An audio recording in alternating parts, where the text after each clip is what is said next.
अगर HTML website का skeleton है तो CSS उसकी पर्सनैलिटी है।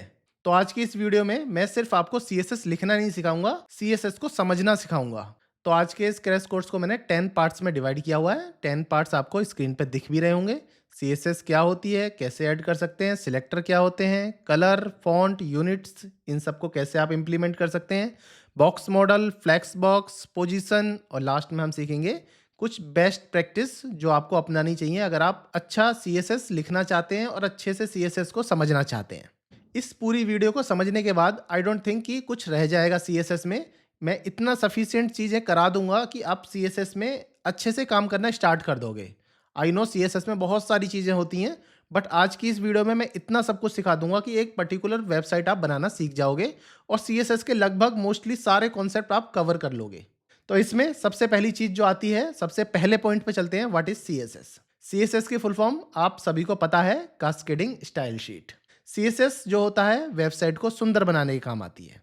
तो मैं एक छोटी सी चीज बताता हूँ। लास्ट के मेरे HTML क्रैश कोर्स में आपने देखा होगा HTML क्या होती है। HTML बोलती है देखो ये हेडिंग है, ये पैराग्राफ है, और CSS क्या बोलती है, मैं इसके अंदर कलर कर सकती हूँ, मैं इस आपके हेडिंग और पैराग्राफ का साइज चेंज कर सकती हूँ, और ये कहाँ लगाना है आपको ये हेडिंग और पैराग्राफ उसको डिफाइन भी कर सकती हूँ। तो CSS HTML के साथ ही वर्क करती है।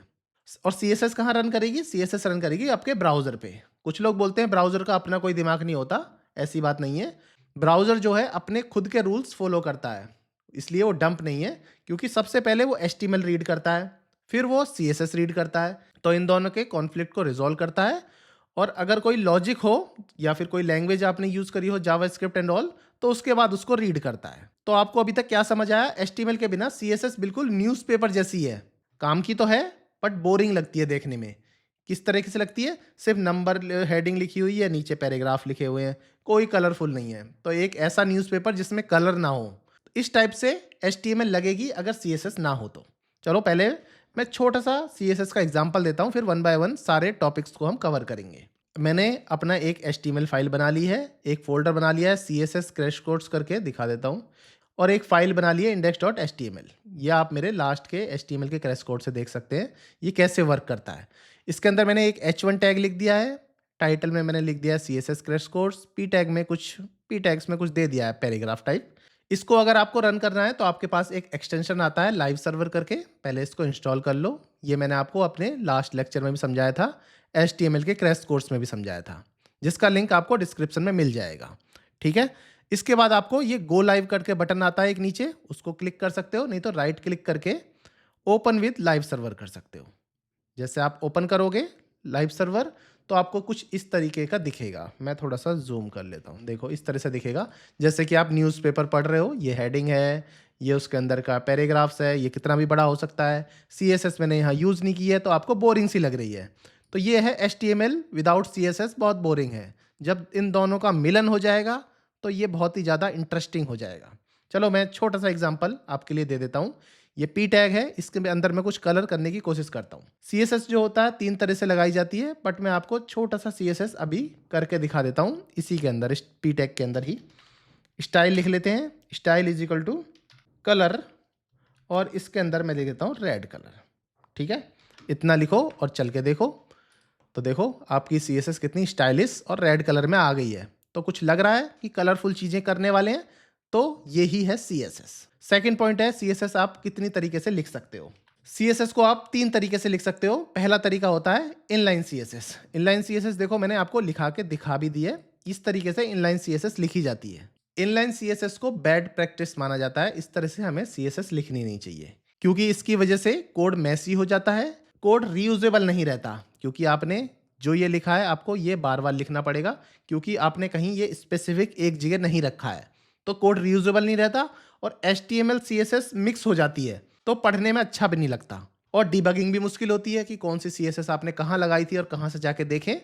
तो इसलिए इनलाइन CSS को कुछ इस तरीके से समझो कि ये लास्ट नाइट एग्जाम प्रिपरेशन है, कि आपने पूरी साल कुछ नहीं पढ़ा, लास्ट नाइट जो पढ़ के आप पास हो गए, इस तरह से समझ लो इस CSS को।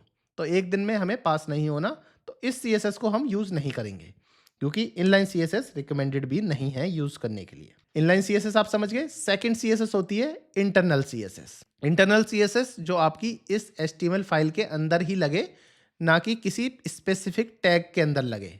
तो उसको टैग से कोई लेना देना नहीं है, पर लगेगी आपकी फाइल के अंदर ही। तो उसको कैसे लगाया जाता है? उसको इस तरह से लगाया जाता है, स्टाइल लिखो और इसके अंदर आप लगा सकते हो पी टैग। तो इसके अंदर क्या मैं लिख देता हूँ, कलर रेड।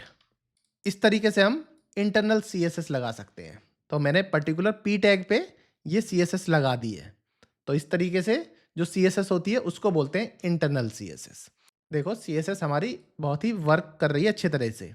इस सीएसएस को आप ऐसे भी लगा सकते हो, इस सीएसएस को आप क्लास के थ्रू भी लगा सकते हो।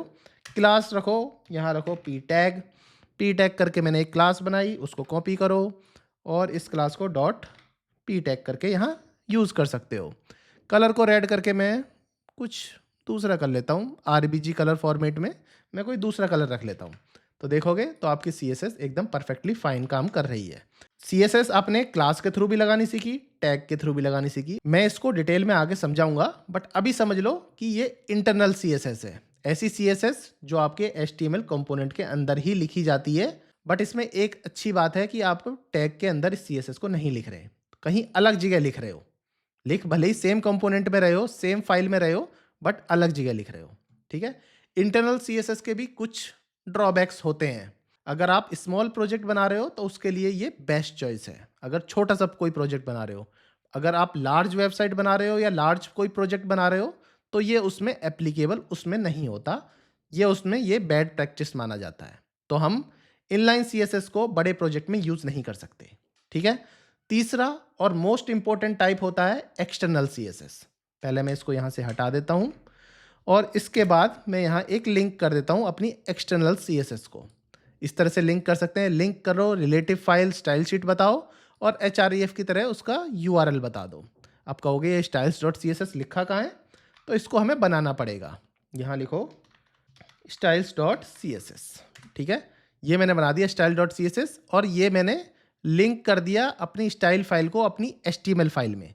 इस HTML फाइल के अंदर हम ये वाली स्टाइल शीट का जितना भी कोड होगा, यहाँ जो लिखेंगे हम CSS कोड, वो इसमें एप्लीकेबल होगा। इसका मतलब मैंने अपना HTML को अपनी CSS के साथ लिंक कर दिया। ठीक है, ये होता है बेस्ट प्रैक्टिस कोड यूज़ करने की। चलो मैं बताता हूँ। जैसे आपको पी टैग डायरेक्टली यूज़ करना है तो आप कैसे लिखोगे? सिंपल पी टैग लिखो और कलर लिख लो। फॉर एग्जांपल कलर लिख लो इस तरह से रेड। ठीक है, अब जैसे आप चेक करोगे तो कलर रेड हो गया।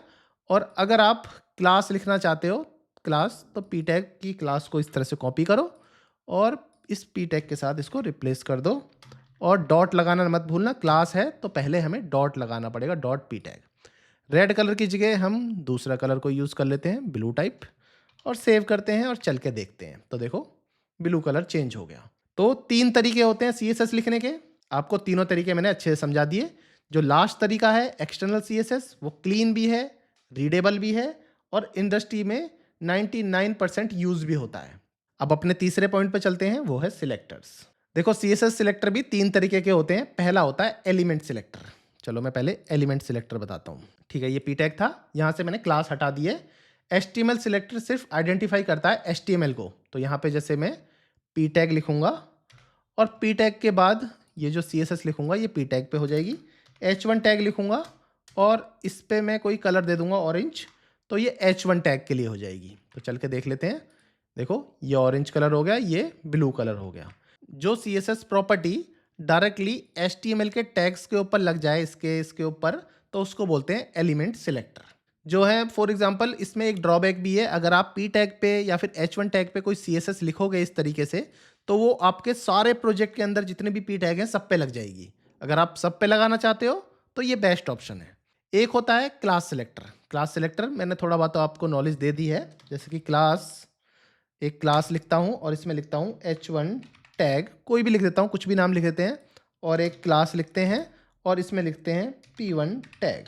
मीनिंगफुल नेम देना चाहिए, मैं कुछ भी दे रहा हूँ क्योंकि आपको समझाना है, क्योंकि ये हम क्लास बना रहे हैं टैग की। ठीक है, इसको आप कैसे यूज़ कर सकते हो? डॉट लिखना है, फिर इसके बाद H1 टैग। ठीक है, और इसके बाद डॉट लिखना है और इसके बाद यहाँ पे लिखना है P1 टैग। इस तरीके से लिखोगे तो भी आपका कंपोनेंट एकदम वर्क करेगा। ये होता है क्लास सिलेक्टर, क्योंकि आपने क्लास के बेस पे CSS दी है, उसको बोल रहे हैं क्लास सिलेक्टर। ठीक है, क्लास सिलेक्टर रीयूजेबल होते हैं। अगर आपके पास एक H1 टैग और है P टैग के नीचे, या फिर H1 टैग कहीं और है, या फिर किसी और P टैग पे भी आप ये क्लास लगा सकते हो, तो ये क्लास मल्टीपल जगह रीयूज हो सकती है। तो ये रीयूजेबल सिलेक्टर्स होते हैं और लेआउट के लिए बेस्ट प्रैक्टिस होते हैं। तो सबसे ज़्यादा जो सिलेक्टर यूज़ होते हैं वो क्लास सिलेक्टर ही यूज़ होते हैं। ठीक है, ये बेस्ट प्रैक्टिस है। और तीसरा होता है आईडी सिलेक्टर। आईडी सिलेक्टर जो आईडी के बेसिस पे लगे। तो मैं आपको आईडी सिलेक्टर दिखाता हूँ। इससे लगते हैं, देखो आईडी इज इक्वल टू, और आईडी इस तरह से लिखी जाएगी, हेडर करके मैंने आईडी बना ली यहाँ पे, और एक आईडी मैं यहाँ पे लिख देता हूँ, आईडी इज इक्वल टू, कोई भी यूनिक नेम दे सकते हैं, और इसको मैंने रख दिया पी टैग करके आईडी बना दी है। अब ये मैंने 2 आईडी इसके अंदर बना दी हैं। अब इन आईडी के बेसिस पे जो CSS लगेगी वो होगी आईडी सिलेक्टर। चलो पहले मैं हेडर की लगा देता हूँ। हेडर के लिए, आईडी सिलेक्टर के लिए पहले लिखना पड़ता है, देखो हैश फिर हेडर, और यहाँ भी इसी तरह से लिखना पड़ेगा, हैश पी टैग। इस तरह से लिखोगे और आप चल के देखोगे तो CSS आपकी एकदम करेक्टली और फाइन लग चुकी है। आईडी सिलेक्टर जो है आईडी के बेसिस पे लगाया जाता है। आईडी सिलेक्टर यूनिक होते हैं, जो एक बार आपने किसी टैग के ऊपर लगा दिया उसको दोबारा यूज नहीं करना चाहिए। कर सकते हो पर करना नहीं चाहिए, क्योंकि ये यूनिकनेस बताने के लिए यूज होते हैं। तो ऐसा समझ लो कि जहां भी आप आईडी यूज करोगे वो कॉमन क्लास होगी, वो सिर्फ उसी के लिए ही बनी होगी, तो ये भी ज़्यादातर यूज नहीं होती। अब कुछ कुछ इंटरव्यू में क्या पूछा जाता है कि स्पेसिफिसिटी बता दो, स्पेसिफिसिटी क्या होता है। तो आपको ये बताना है आईडी की प्रायोरिटी सबसे हाई होती है अगर आपने आईडी भी लगाई है और यहाँ पे क्लास भी लगाई है। फॉर एग्जांपल हेडर क्लास भी लगाई है, आईडी भी लगाई, हेडर क्लास भी लगाई, तो सबसे ज़्यादा प्रायोरिटी होगी आईडी की। चलो मैं आपको दिखा देता हूँ। हेडर भी लगा दिया है मैंने, और यहाँ पे मैं डॉट हेडर करके यहाँ पे मैं कलर लिख देता हूँ। ओके, रेड कलर लिख देता हूँ, ब्लू नहीं ऊपर था, रेड नीचे है। जैसे हम चला के देखेंगे, यहाँ पे सेव भी कर देता हूँ। जैसे हम चला के देखेंगे तो देखो ब्लू ही आएगा, रेड नहीं आएगा। रेड जो है कैलकुलेट नहीं होगा, क्योंकि स्पेसिफिसिटी की बात करें तो आईडी की सबसे ज़्यादा स्पेसिफिसिटी होती है, सबसे ज़्यादा प्रायोरिटी होती है, उसके बाद क्लास की प्रायोरिटी होती है, उसके बाद एलिमेंट की प्रायोरिटी होती है। तो ब्राउज़र का क्या रूल है, जो ज़्यादा स्पेसिफाई तो वही विनर होगा। तो इस हिसाब से आप लगा सकते हो। अब आपके मन में कुछ डाउट आ रहा होगा कि ये क्यों यूज़ करेंगे। फॉर एग्जाम्पल कभी कभार क्या होता है, हमें पता नहीं होता कि हमारी CSS हट नहीं होती, रेड कलर को हमें ब्लू करना ही करना है, मजबूरी आ गई, क्लाइंट की रिक्वायरमेंट है, और आप नॉर्मल CSS से उसको नहीं कर रहे, तो उसके बाद आप आईडी लगा दो, इसकी प्रायोरिटी ज़्यादा है, तो ये अपना ये कैलकुलेट हो जाएगा उसका CSS। तो इस तरीके से हम यूज़ कर सकते हैं, बट ये हमें जनरली अवॉइड करना चाहिए। तो ठीक है, इस तरीके से आपने सिलेक्टर्स यूज़ कर सकते हो। 3 तरह के सिलेक्टर्स आप बना के यूज़ भी करके देख सकते हो। प्रैक्टिस करोगे जब भी आपको ये कोड आ पाएगा। चौथा पॉइंट, कलर्स। कलर्स क्या होते हैं? अभी तक देखो हम कलर्स से ही खेल रहे हैं, तो कलर्स को और डीपली भी पढ़ते हैं। देखो CSS में कलर्स का काम होता है कंटेंट को विजुअल, रीडेबल और अट्रैक्टिव बनाना। कोई भी विजुअल्स जो आप देख पा रहे हो वो रीडेबल भी हो और अट्रैक्टिव भी लगे, जो एक बार आप आंखों से देख लो वो अच्छा लगे। ब्राउज़र जो है हर कलर को नंबर में रीड करता है, इसलिए CSS में भी कलर देने के मल्टीपल तरीके होते हैं। चलो ठीक है, मैं आपको 1 बाय 1 एक दो तरीके समझा देता हूँ। पहला तरीका तो आप समझ ही चुके होंगे, RBG कलर। देखो RBG, ये नंबर दिया, ये नंबर दिया, इन तीनों नंबर के कॉम्बिनेशन से आप कुछ भी कोई भी कलर लगा सकते हो। देखो ये चेंज हो रहे हैं, जो भी आप कलर दे रहे हो वो चेंज हो रहे हैं। तो RBG के नंबर फॉर्मेट के हिसाब से आप कोई भी कलर लगा सकते हो। तो RBG की फुल फॉर्म क्या होती है? Red green blue. आपने 10th में या 12th में पढ़ा होगा, रेड ग्रीन ब्लू से मिलके ही सारे कलर बनते हैं। तो इनकी वैल्यू 0 से लेके 255 के बीच होती है। आई थिंक यही होती है, अगर मैं गलत हूं तो मेरे को कमेंट में बता देना। ब्राउजर इन तीनों वैल्यू को मिक्स करके जो कलर बनाता है वही फाइनल कलर होता है। तो ये होता है आरबीजी कलर। वैसे कलर टाइप करने के बहुत सारे तरीके होते हैं, नॉर्मल कलर भी लिख सकते हो, कलर नेम के हिसाब से। अगर आपको कलर का नेम पता है तो कलर के हिसाब से लिख लो। अब अगर आपको हेक्सागोनल कलर पता है, वैसे पता नहीं से मतलब नहीं है कि आपको रटना है, इस तरह से कुछ भी कलर दे सकते हो जो भी हेक्सागोनल कलर हो। जैसे मैंने ब्लू दे दिया तो यहाँ देखोगे तो ये ब्लू कलर आ गया, जिसको सिंपली बोलते हैं हेक्स कलर। क्योंकि ये जो कलर होते हैं जो नेम से डिनोट होते हैं ये लिमिटेड हैं, कुछ ही नेम्स हैं, और ये जो कलर हैं ये मल्टीपल्स हैं, कितने भी यूज़ कर लो, ये भी मल्टीपल्स हैं, कितने भी यूज़ कर लो। तो जो ये नॉर्मल कलर है ये तो सिंपल है पर लिमिटेड कलर है, और ये जो हेक्स कलर है, हेक्स कलर मतलब कि ये प्रोफेशनल भी लगता है और डिज़ाइनर्स जो है इन्हीं को यूज़ करते हैं। तो आपको कलर को रटना नहीं है, डिज़ाइनर आपको खुद कलर बताएगा कौन सा कलर आप यूज़ कर सकते हो। तो आपको कलर देगा भी कि इस कलर को ही यूज़ करना है, इस हेक्स कलर को यूज़ करना है। तो आपको डिज़ाइनर प्रॉपर प्रोवाइड कराएगा, तो कलर रटने की ज़रूरत नहीं है। बस आपको पता होना चाहिए 3 तरीके से कलर जो हैं लगाए जाते हैं। और भी तरीके होते हैं बट 3 तरीके जो हैं ये मोस्ट कॉमन तरीके हैं। सबसे प्रोफेशनल वे है इस तरीके से, हेक्स की तरह। प्रोफेशनल है, डिज़ाइनर का फेवरेट भी है, और ये जो तरीका है ये डायनेमिक भी है और एनिमेशन और ओपेसिटी में ज़्यादा काम आता है। तो ये भी आपको चीज़ें याद रखने वाली बात है। ठीक है, इस तरीके से आप कलर लगा सकते हो। तो कलर आई होप आप सभी को समझ आ गया हो कलर किस तरह से वर्क करते हैं। अब आते हैं अपने नेक्स्ट टॉपिक पे, फ़ॉन्ट, कि फ़ॉन्ट्स क्या होते हैं और फ़ॉन्ट्स को हम किस तरह से सीएसएस में यूज़ कर सकते हैं। फ़ॉन्ट्स का काम होता है, जैसे कि ये मैंने कुछ लिखा हुआ है, ये किसी ना किसी फ़ॉन्ट्स में आपको ब्राउज़र पे डिस्प्ले होगा। फ़ॉन्ट्स का क्या काम है कि टेक्स्ट को लुक्स देना, कि किस तरीके का फ़ॉन्ट आप यूज़ करना चाहते हो। जैसे कि फ़ॉन्ट का साइज, स्टाइल, और फ़ॉन्ट की कुछ फैमिलीज़ होती हैं कि उस फैमिली के हिसाब से फ़ॉन्ट हमें दिखाया जाए ब्राउज़र पे।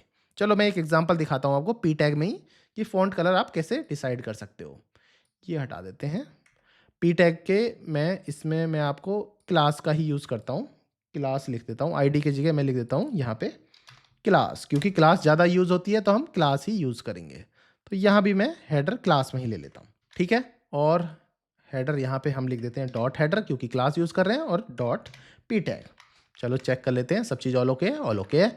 अब क्या करते हैं, पी टैग में देखो मैंने क्लास दिया, तो इस तरीके से मैं फ़ॉन्ट भी दे सकता हूँ कि फ़ॉन्ट साइज़ क्या रखना चाहते हो। Font size for example 20 pixel रखना चाहते हो।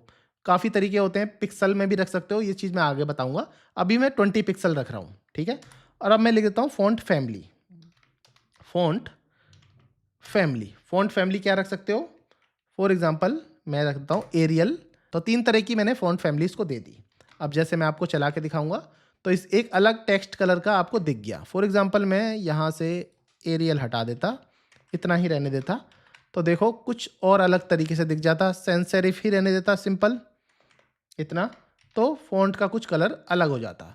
थोड़ा बहुत चेंज होता जा रहा है। अगर और भी फैमिली की बात करें तो कुछ और फैमिलीज़ भी होती हैं। ये देखो ये रही बहुत सारी फैमिली, इसमें कुछ अलग टेक्स्ट हो गया है। तो जो फ़ॉन्ट फैमिली होती हैं वो अपना खुद का डिज़ाइन रखती हैं। तो आप कह रहे होगे कि मैं 3 फैमिली रख रहा हूँ, कभी 5 फैमिली रख रहा हूँ। ये होता है प्रायोरिटी बेसिस पे। अगर पहली फैमिली अगर ब्राउज़र के कंपेटेबल नहीं है तो वो ये वाली मान लेगा, ये नहीं है तो ये नहीं है तो ये, नहीं तो लास्ट वाली एप्लीकेबल मान लेगा। तो ब्राउज़र को ऑप्शन दिए जाते हैं कि आप इसको सपोर्ट नहीं करते तो ये रख लो, इसको सपोर्ट नहीं करते तो ये रख लो। और फ़ॉन्ट साइज आप पे डिपेंड करता है आप कितना दे रहे हो। 40 पिक्सल दे रहे हो तो ये थोड़ा सा बड़ा हो जाएगा। तो फ़ॉन्ट साइज़ क्या है, साइज़ को इंक्रीज़ करने के लिए, फैमिली उसको डिज़ाइन बनाने के लिए। तो थोड़ा सा और मैं बता देता हूँ, फ़ॉन्ट साइज़ का मतलब होता है कि टेक्स्ट कितना बड़ा या कितना छोटा हो सकता है। और ब्राउज़र को पिक्सल में ये कैलकुलेट करता है। ब्राउज़र जो है हर चीज़ इसको पिक्सल में कैलकुलेट करता है। तो ज़रूरी नहीं है आपको इसको पिक्सल में ही रखना है, आरईएम में भी रख सकते हो, 4 आरईएम इस तरह से भी रख सकते हो। बहुत सारे तरीके होते हैं, इसको इस तरह से भी दे सकते हो, ठीक है। अब ये मैं बाद में बताऊंगा पिक्सल और आरईएम में क्या डिफरेंस है। अभी ये समझ लो कि ब्राउज़र को ये सब पिक्सल में कैलकुलेट करना होता है। और फ़ॉन्ट फैमिली क्या होती है, कौन सी फ़ॉन्ट यूज़ करना है।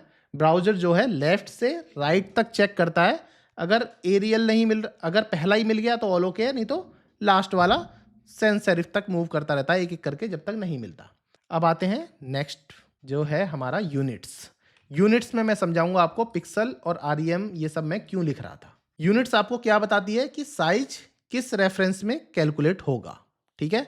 जैसे कि मैंने आपको बताया था 16 पिक्सल लिखा था, जैसे मैंने यहाँ पे फॉर एग्जांपल 16 पिक्सल में दोबारा लिख के दिखाता हूँ आपको। तो देखो ये हो गया इस साइज पे।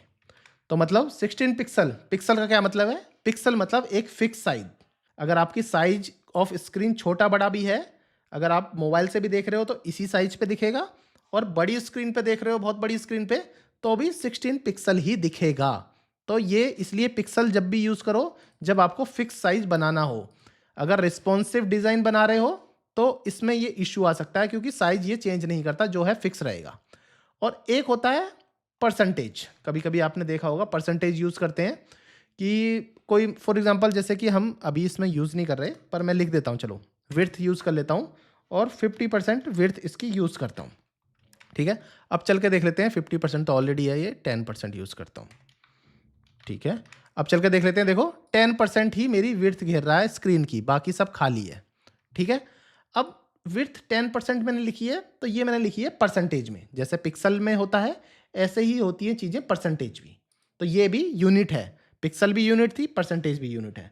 परसेंटेज जो है एलिमेंट के अकॉर्डिंग होता है और परसेंटेज फ्लेक्सिबल भी होता है। ब्राउज़र क्या करता है, पहले पेरेंट का साइज लेता है, जो भी उसका पेरेंट है। अगर पेरेंट नहीं है तो ये बॉडी का साइज ले लेगा, HTML की बॉडी का साइज। ठीक है, अगर पेरेंट का साइज लेता है और उसके अकॉर्डिंग परसेंटेज कैलकुलेट करता है। अगर फॉर एग्जांपल उसके पेरेंट ऑलरेडी 50% विड्थ पे है, तो अगर हम 10 ले रहे हैं तो उसके पेरेंट के अकॉर्डिंग इसकी 10 मिलेगी। अदरवाइज मेरे केस में बॉडी पे 100% था, उसके अकॉर्डिंग इसको 10% मिलेगी। एक होती है REM, जैसे कि मैंने आपको बताया था, यहाँ पे लिखो REM। और चल के देख लेते हैं किस तरह का हमारा कोड दिख रहा है। देखो कितना बड़ा कोड दिख रहा है, बहुत बड़े बड़े फॉन्ट दिख रहे हैं क्योंकि 16 REM। REM का मतलब होता है रूट EM। रूट EM मतलब ये रूट लेता है HTML के साइज के अकॉर्डिंग। अगर 16 पिक्सल था तो आपको यहाँ 1 ही रखना पड़ेगा, 1 REM। ठीक है, 16 पिक्सल और 1 REM एक ही बात है। चलो मैं पहले विड्थ को यहाँ से कमेंट कर देता हूँ, फिर देखते हैं। तो देखो सेम ही साइज आ गया, 16 पिक्सल मतलब इसका नॉर्मल ये समझ लो 16 pixel is equal to 1 REM। अगर 2 REM है तो 16 का डबल करना पड़ेगा। तो REM का क्या मतलब है, रिस्पॉन्सिव डिजाइन बनाना है तो REM जो है सेफेस्ट यूनिट है रिस्पॉन्सिव डिजाइन के लिए, क्योंकि पूरा लेआउट एक बेस पर ही कंट्रोल होता है इसका। ठीक है, ये इसके सब बेस के अकॉर्डिंग ही चलता है। तो इसको आपको समझने ही पड़ेगा कि REM रिस्पॉन्सिव साइट के लिए यूज होता है। अब आते हैं अपने नेक्स्ट टॉपिक पे, जो है बॉक्स मॉडल। 7th पॉइंट में आ चुके हैं। अभी तक आप टोटली कॉन्फिडेंस हो गए होंगे CSS क्या होती है, कैसे यूज करते हैं। अब हम बॉक्स मॉडल को और पढ़ाएंगे तो अच्छे से आपको समझ आ जाएगा। बॉक्स मॉडल कुछ इस तरीके का आपको दिखाई देगा। इसके अंदर बेसिकली 4 चीजें होती हैं, कंटेंट, पैडिंग, बॉर्डर, मार्जिन। ठीक है, ब्राउजर जो है हर एक HTML एलिमेंट को एक रेक्टेंगल बॉक्स ही मानता है, या फिर हर एक HTML को बॉक्स के थ्रू ही तोड़ देता है। चाहे वो टेक्स्ट हो, चाहे वो इमेज हो, चाहे कोई नॉर्मल डिव हो, हर चीज को वो बॉक्स मॉडल ही समझता है। जिसके अंदर सबसे पहले आता है कंटेंट, उसके बाद पैडिंग, उसके बाद बॉर्डर और उसका मार्जिन। देखो बॉक्स है यहाँ तक, जहाँ तक आपको ब्लैक लाइन दिख रही है। इसके बाद जो है वो मार्जिन है। तो अगर इंटरव्यू में कोई पूछता है मार्जिन बॉक्स का पार्ट है बॉक्स मॉडल का, हाँ बॉक्स मॉडल का पार्ट है, बट ये बॉक्स के ऊपर डिफाइन होता है। बॉर्डर, पैडिंग और मार्जिन के बीच में, और पैडिंग, बॉर्डर और कंटेंट के बीच में। और कंटेंट तो ये वही है जो आपने लिखा है। तो ब्राउजर जो है इसी स्पेस में, इसी ऑर्डर में ये कैलकुलेट करता है। चलिए मैं आपको बॉक्स मॉडल दिखाता हूँ। इस पी टैग का बॉक्स मॉडल किस तरीके का दिखाई देता है। तो राइट क्लिक करो, इंस्पेक्ट करो और ये वाला इसके ऊपर लाके छोड़ दो। ठीक है, जैसे आप सबसे नीचे आओगे अपनी इसमें, तो ये देखो ये है बॉक्स मॉडल। ये तो है कंटेंट, ये है उसकी पैडिंग जो अभी है दी नहीं है मैंने, ये बॉर्डर और ये मार्जिन, जो मार्जिन ये ऑटोमेटिक 16 पिक्सल लेता है। तो इसमें क्या करता हूँ मैं आपको एक पहले एग्जांपल दिखाता हूँ, उससे आपको बॉर्डर जो है ये अच्छे से समझ आ जाएगा। यहाँ पे लिख देते हैं सेक्शन। सेक्शन में आपको HTML में अच्छे से पढ़ा चुका हूँ। क्लास कंटेनर ले लेते हैं और इसके अंदर मैं आपको दिखा सकता हूँ डिव में बॉक्स करके एक क्लास ले लेते हैं और इसमें लिखता हूँ मैं बॉक्स 1। ठीक है, और इसी तरीके से बॉक्स 2 और बॉक्स 3। ठीक है, नॉर्मल एक मैंने क्लास ले ली। अब इस कंटेनर पे मैं अपनी CSS दे सकता हूँ। पहले मैं इसको CSS दे देता हूँ, डॉट कंटेनर। अब इसके अंदर मैं अपनी कुछ CSS दे सकता हूँ। पैडिंग दे देते हैं, पैडिंग 20 पिक्सल। ठीक है, अब दे देते हैं बॉर्डर, और बॉर्डर में दे देते हैं 2 पिक्सल सॉलिड ब्लैक, और इसके बाद दे देते हैं मार्जिन। तो आप इसको अच्छे से बॉक्स मॉडल को समझ पाओगे। 10 पिक्सल दे देते हैं, इतना। ठीक है, ये एग्जांपल मैंने इसलिए लिया है, इसको मैं और भी कुछ आपको समझाना चाहता हूँ बाद में। इतना लिखो और चेक कर लेते हैं। इस तरीके का देखो बॉक्स मॉडल आपको दिख रहा है। अब जैसे इस बॉक्स मॉडल पे जाओगे तो आपको दिखेगा, देखो ये तो कंटेंट है, बॉक्स 1, बॉक्स 2, बॉक्स 3। ये पैडिंग है उसकी जो मैंने दी थी। ये उसका बॉर्डर है जो आपको ब्लैक ब्लैक कलर का दिख रहा है, और इस बॉर्डर के ऊपर मार्जिन है। इस तरह से बॉक्स मॉडल को आप डिफाइन कर सकते हो, जो हर एलिमेंट पे वर्क करता है। एक इसी एलिमेंट की बात नहीं कर रहा, हर एलिमेंट पे वर्क करता है ये। तो आपको एक बॉक्स मॉडल आना चाहिए।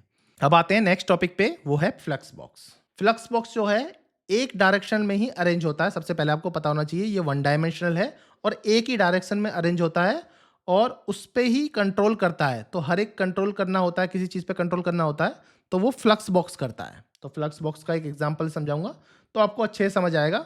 जैसे कि मैंने यहाँ पे आपको HTML बनवाया था, एक सेक्शन था और उसके अंदर 3 बॉक्स थे।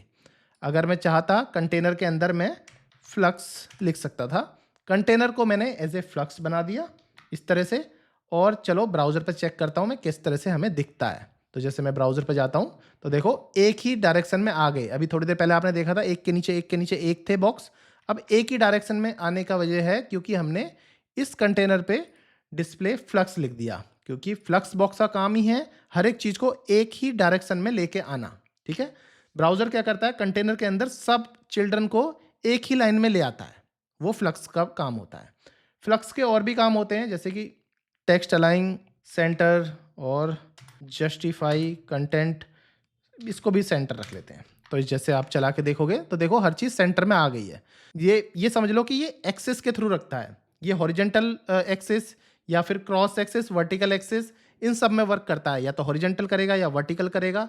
रूल्स ये है, जस्टिफाई कंटेंट जो मैंने लिखा था वो मेन एक्सेस को कंट्रोल करता है और अलाइंग आइटम्स जो लिखा था मैंने वो क्रॉस एक्सेस कंट्रोल करता है। वन डायमेंशनल में जो भी एक्सेस होती है, जो भी रिस्पॉन्सिव साइट बनानी होती है, फ्लक्स बॉक्स से आप इजीली बना सकते हो। अब आते हैं पोजीशन पे।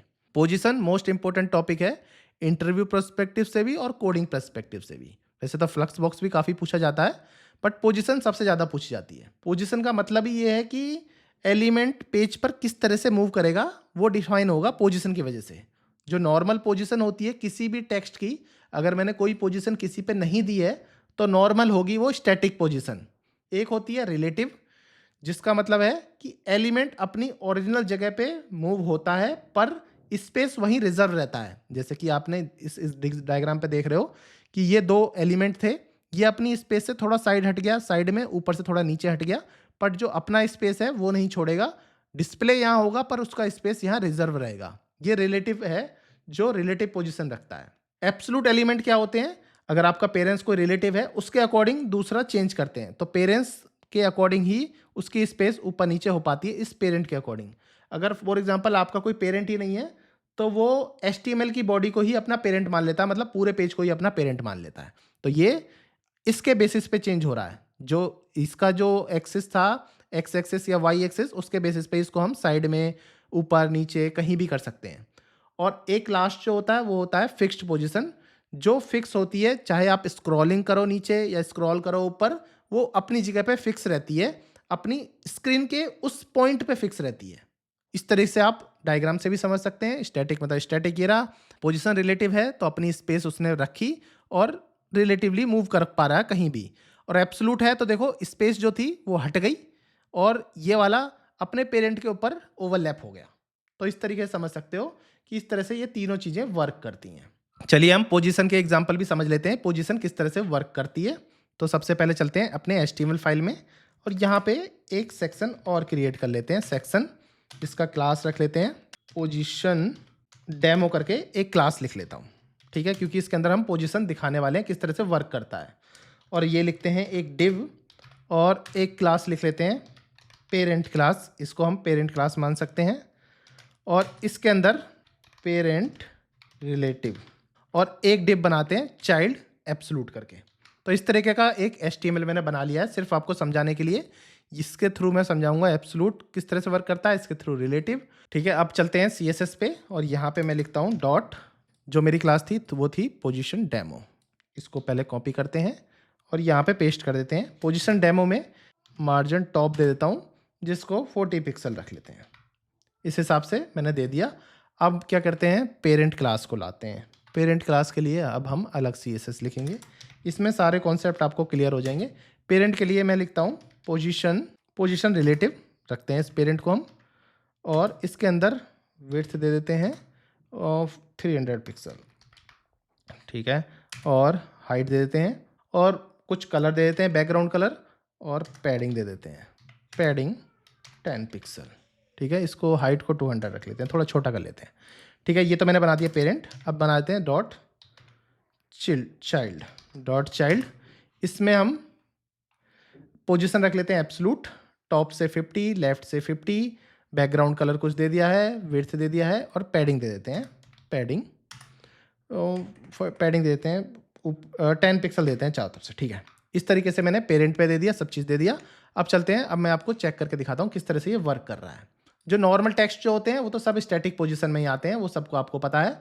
अब सेकंड जो आता है वो आता है रिलेटिव पोजीशन। रिलेटिव पोजीशन का क्या मतलब बताया था मैंने? एलिमेंट अपनी ओरिजिनल जगह से मूव हो जाता है बट अपना स्पेस वहीं रिजर्व रखता है। तो देखो वाइट स्पेस जो आपको यहाँ पे दिख रहा है साइड में, वो जैसे कि मैंने आपको कोड में दिखाया था, पैडिंग मैंने दे दी है 10 पिक्सल चारों तरफ से। तो वो जो पैडिंग जो मैंने हटाई है, अपनी जगह स्पेस हटाया है, वो स्पेस अभी भी पेरेंट ने घेरा हुआ है। ठीक है, और एक होता है एब्सोल्यूट पोजीशन जो अपने पेरेंट पे डिपेंड करता है। ये चिल्ड्रन के जो भी पैडिंग मिली है, ये जो मिल रहा है चिल्ड्रन को, विड्थ मिली है, हाइट मिली है, टॉप से 50, लेफ्ट से 50, ये है देखो, ये 50 यहाँ और ये 50 यहाँ। तो वो अपने पेरेंट के हिसाब से जो पोजीशन लगी है वो लगी है इस एब्सोल्यूट की। ठीक है, आप रिलेटिव और एब्सोल्यूट में अच्छे से चीज़ें समझ चुके होंगे। और अपना लास्ट टॉपिक आता है कि CSS की बेस्ट प्रैक्टिस क्या होनी चाहिए। तो लास्ट में पूरी समरी मैं बता देता हूँ। इनलाइन CSS मत लिखो, क्लास को ही रीयूज करने की कोशिश करो, आईडी कम से कम यूज करो, कोड को रीडेबल रखो।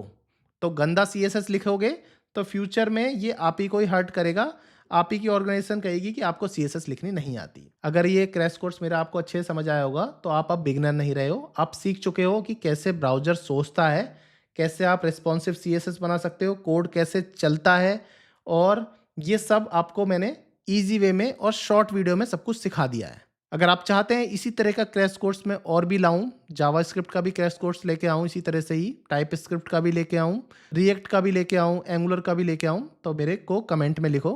जो आप कमेंट में लिखोगे वही कोर्स आपको नेक्स्ट मिलेगा। अभी के लिए इतना ही। अगर मेरी वीडियो इन्फॉर्मेटिव लगी हो तो प्लीज़ पहले चैनल को सब्सक्राइब कर दें, फिर दूसरी वीडियो पे जाएं। Thank you.